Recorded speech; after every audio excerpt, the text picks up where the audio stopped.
All the summer practices, early workouts, and preseason trainings are in the books, and we're just a few days away from the official start of the season for the Detroit women's basketball team. The Titans open up their season on the road at Canisius Friday, with their home opener set for next Monday against Lawrence Tech. And today we'll take a closer look at the 2013-14 Titan squad. On paper, the Titans are a young team with 6 freshmen, 7 newcomers, and essentially 8 players who did not play in a game last season.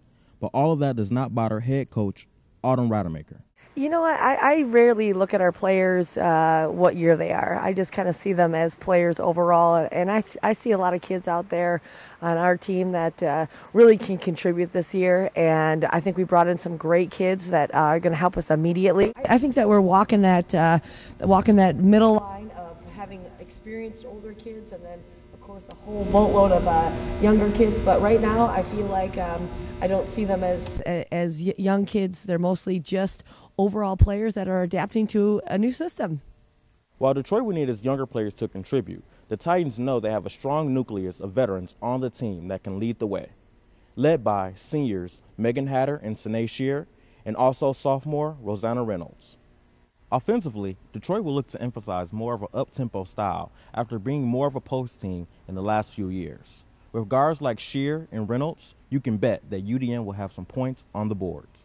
We are certainly reliant upon our guard play, and I've just been super excited about a couple of kids that maybe didn't get to play as much last year due to the style of play of kind of a half-court game, but now we've been able to rotate some quicker and faster guards, so it's been very exciting for us to watch. And I know that in the Marygrove game, it was one of those deals where we were getting up and down and we were converting. We were 2-on-1 and 3-on-2 and actually finishing those type of plays that we haven't done in a long time. So it was fun to watch and see us get up and down.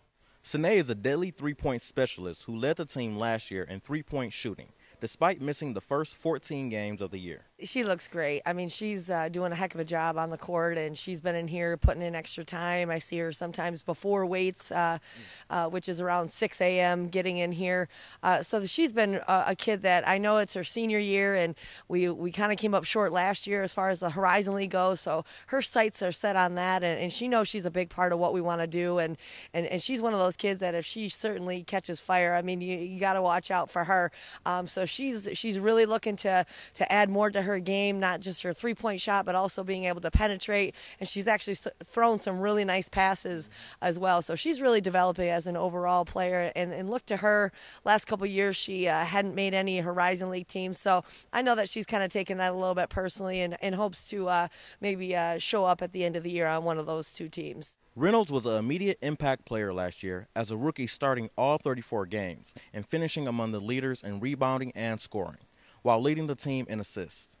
She's so steady. She did. We kind of had a little bit of a scare the other day, just as far as in practice she got bumped, and so she's been going ahead and nursing one of those injuries, which is why she wasn't in the Marygrove game. So, but she's just one of those players that now, like I said, I've pulled her off the point guard position, and she's more of a 2 guard, and I think she's always been more of a 2 guard, and we've kind of pulled the reins on her last year where she was unable to score at will like we want her to. She was more of a playmaker and really looking to get the ball inside, but now the light for her is really green, that she's able to come down and make plays and shoot when she's open. Taylor McAllister is in her 2nd year, and she has looked good in practice, showcasing her speed and decision-making. Other newcomers who will look to make an impact are freshmen Manisha Frederick-Childers, Raina Montgomery, Lizzie Connors, Haley Roskowski, and junior transfer Alicia Crosby. Taylor has just done a spectacular job. I mean, she had the ability last year, but like I said, just her game is more getting to the basket, and there just wasn't a whole lot of room for her to operate. And just her speed would have allowed us or made us play faster last year. So this year, this plays right into her hands, and she's doing a spectacular job. Her and I had an off-season conversation about being more of a leader on the court, on and off the court, and she certainly has stepped up to that. She's been a role model for Raina who came in. She made a spectacular pass the other night, and that's what we see in practice, and she surprises us every single day.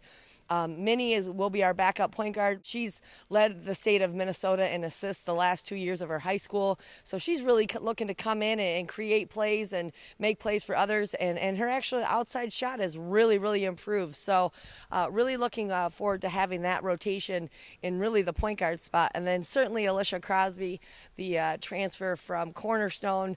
Like I said at Media Day, I mean, you wouldn't think that Cornerstone would be a hotbed for, transfers, but she really is a kid who, from my hometown, Traverse City, so maybe that's why I like her so much. But she's somebody that she was homeschooled. She scored 1 million points in high school, and she just knows the game. She's an exceptional student, and that intelligence comes not only from, off the court, it comes onto the court, and she's just a skilled offensive player with long arms, and I look for her to be just a significant player for this team. She's one of those freshmen that you watch her on the court, and she doesn't do anything spectacular, but she does a lot of things great. She's one of those kids that's also going to be able to help us both inside and outside. So I imagine her being able to play any spot on the floor outside of maybe even the one, but maybe even the one if she needs to. She's got a deadly three-point shot. She's got long arms. She's a spectacular defender. She gets up and down. She moves the ball well. So she really is playing into our system. And, of course, she has all the accolades coming out of high school, so she is used to winning, and we want her to bring that mentality to the Titans, of course. Lizzie Connors has been she's been a surprise. She came in, she had a couple of injuries, battled a couple of injuries, had to sit out for a long time. Really wasn't sure what she was going to be able to input to the team, and then all of a sudden, she's really come alive here in the last month or so, where she's out in the 5-on-5. And one of the things she loves to do is she loves to transition, and she is one of those kids that, as soon as that ball is in our hands on the rebound or the steal, I mean, she's off to the races. While the backcourt might have a few more names, the front court has a lot of talent with the return of Hatter, junior Bree Wilcox, sophomore Devonna Bradford, and freshman Megan Galloway. Hatter has the most games played on the team, so her skill and leadership will be a vital part of the team. She's one of those, I like to call her, she's very similar to Nick Minerath from last year on our men's team. It's one of those decisions that the opponents have to make, even if they have big players inside, they're going to have to come out and guard her, just like they had to guard Nick because he's such a prolific three-point shooter. She's one of the kids that when we do three-point shooting drills in practice, I mean, she is one of our best, if not our best, three-point shooters. So I know that she's going to have a lot of success going against post players because I think she's going to be a lot quicker than any post that she ever comes up against. And defensively, I mean, she's great at position defense. She does a nice job of boxing out. We're going to help her in some areas as far as, crowding the catch a little bit. But she's done a spectacular job, and I just love having so many threats offensively on the court at one time. Bradford saw action in 7 games as a freshman. A whole year of practice against the Titan posts have really improved her game. Wilcox is a player who has great size and can step outside to make a shot as well, get inside to rebound. While Galloway is another talented freshman who has size, can run the floor and rebound the ball to help keep possessions alive. Those players they're in great shape. They're in fantastic shape, and we certainly want our post kids to be able to run up and down. So I look forward to being able to insert all those kids, 2 to 4 to 5 minute spurts at a time, get up and down as fast as you can, get as many rebounds as you can, and just rotating, having fresh legs at the 5 position at all times. So that's very exciting for me, especially, if Megan were to get in foul trouble, I fully trust those kids to go in there and get the job done.